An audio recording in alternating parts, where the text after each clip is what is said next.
Higher Learning is on. It is I, Van Lathan Jr. And it's me, Rachel and Lindsay. We have a guest today that's going to take up the bulk of the podcast, TK Kirkland. Comedy legend is on the show. From start to finish, y'all gotta listen to it. Yeah, you're not gonna be mad. You're gonna be upset? Yeah.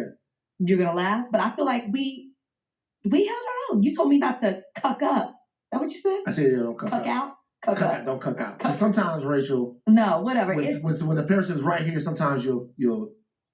There are a lot of people who think like TK. This is why I think it was an important conversation to have. A lot of people have those beliefs. Can you disagree with a lot of stuff that somebody says and still like have a good time talking to them? It depends. If you're funny.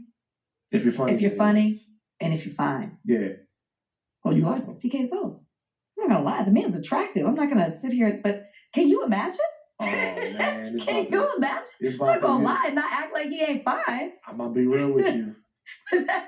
When he hear this, now you just did it. You just got yourself a new daddy. You don't know the type of nigga you fucking with. I need a daddy. Donnie, we don't have time for pleasantries. Take it away. All right, let's get into it. We talk a lot about therapy in the conversation with TK, so I feel like a good way to set that up is to talk about YG's new song, 2004, which came out over the weekend. In the song, he talks about being sexually abused as a teenager, and in the video, he's rapping to a therapist, talking about his past. Did you guys listen to it? What did you think about YG's new song?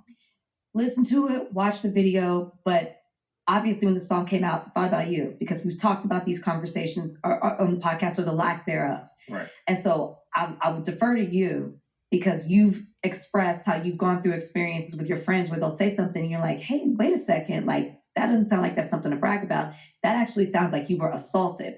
And so for somebody, and we've had other Black men come out with public platforms and talk about their experiences as a minor with women and being taken advantage of and assaulted.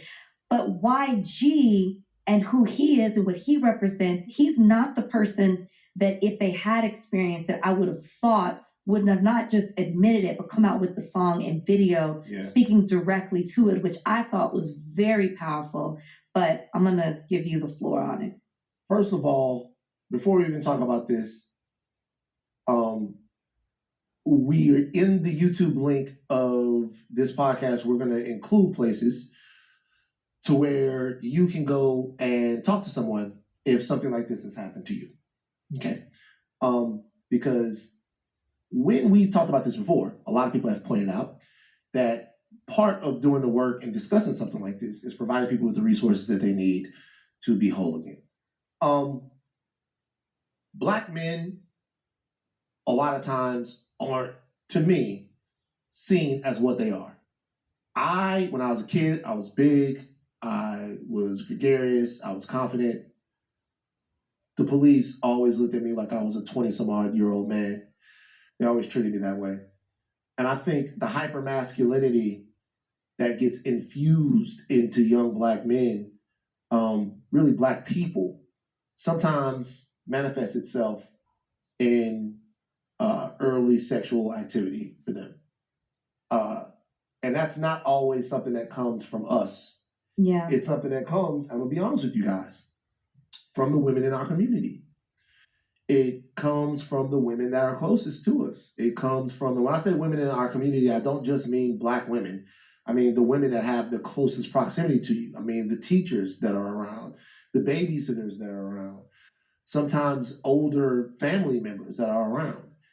The difference is the way it is responded to after. Obviously, if something like that happens to a young woman, we do a lot of deep work in thinking about what that means for her sexual present and her sexual future, like what that means for her development.